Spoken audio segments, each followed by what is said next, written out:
Le 20 mars dernier, Marc Félix Ervin Malong, président de Felmal Consulting, avait été reçu par le ministre des Postes et Télécommunications, M. Léon Juste Ibombo.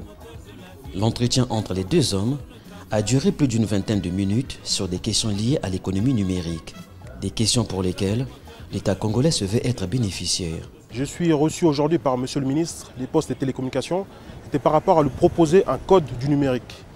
Voilà la raison pour laquelle j'ai été reçu aujourd'hui en audience par M. le ministre. C'est quels avantages et inconvénients ils auront à adopter cette loi au Congo-Brazzaville pour la population et les entreprises extérieures. Le code du numérique, c'est quoi? C'est tout d'abord sécuriser les données personnelles des entreprises et des Congolais en lui-même sur le plan national.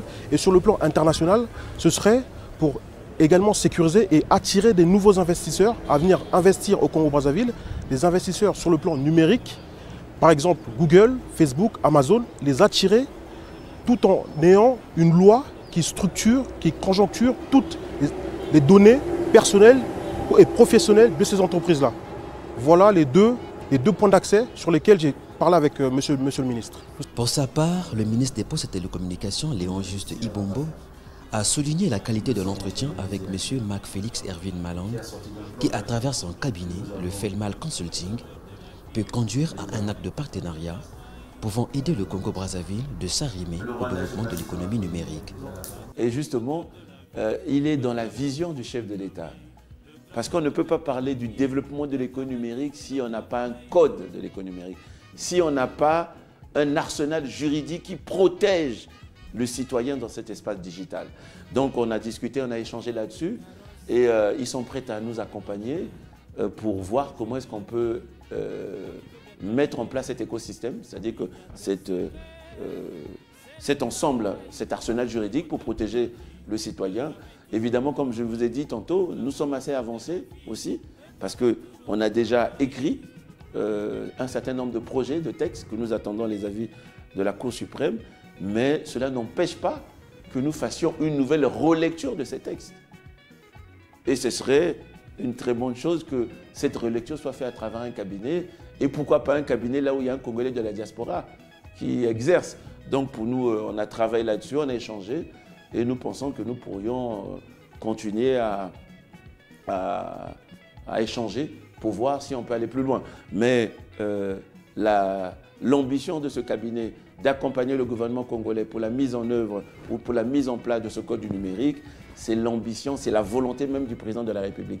Et c'est le travail que nous sommes déjà en train d'exécuter.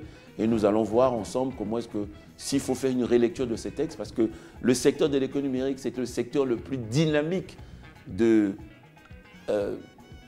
on va dire, de l'économie mondiale. La preuve, parmi les 10 premières grandes entreprises mondiales en capitalisation boursière, les 5 premières sont c'est les entreprises du digital.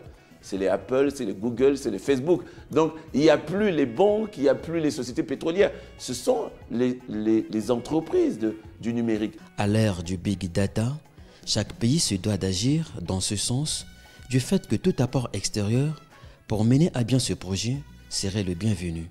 Et donc, le projet que porte le cabinet Felmal Consulting s'inscrit dans cette perspective. Qu'est-ce donc le cabinet Felmal Consulting? La société Felmal Consulting œuvre dans le domaine des services qui est un domaine à fort potentiel pour la création d'emplois, notamment l'emploi des jeunes. La transition numérique est aujourd'hui au cœur de la réflexion de tous les pays d'Afrique francophone pour des raisons convergentes. Il y a la maturité du continent dans les usages, notamment les usages mobiles, l'émergence d'une jeunesse entrepreneuriale férue de nouvelles technologies et enfin la volonté de progresser en matière d'attractivité et notamment vis-à-vis des organisations ou des classements internationaux comme le Doing Business. Avec l'adoption d'un code du numérique au Congo-Brazzaville permettrait d'avoir un cadre légal précis et clair des règles entourant les aspects juridiques des activités numériques. Par exemple, ça permettrait le développement d'un écosystème numérique local, attirer des investisseurs ou grandes entreprises du numérique dans leur implantation en Afrique. Par exemple, Google, Facebook, Amazon, vous imaginez quel impact auront ces sociétés à venir s'implanter au Congo-Brazzaville? Le Congo-Brazzaville sera le premier pays d'Afrique centrale à avoir mis le code du numérique et tout cela grâce à la société Felmal Consulting et au cabinet d'avocats Alto Avocat à Paris pour promouvoir le développement de toute la juridiction de ce code.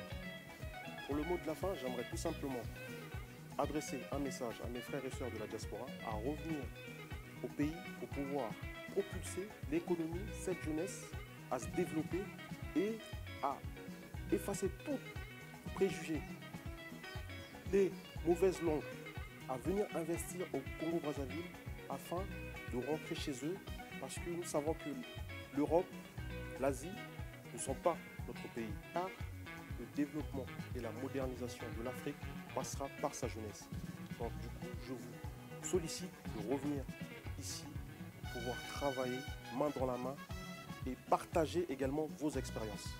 Je tenais chaleureusement à remercier toute l'équipe de Vérité 242 de m'avoir suivi durant toute ma semaine professionnelle, une web TV dédiée à la jeunesse entrepreneuriale. Merci. Toi qui veux jouir de la vie, toi qui veux bien t'habiller.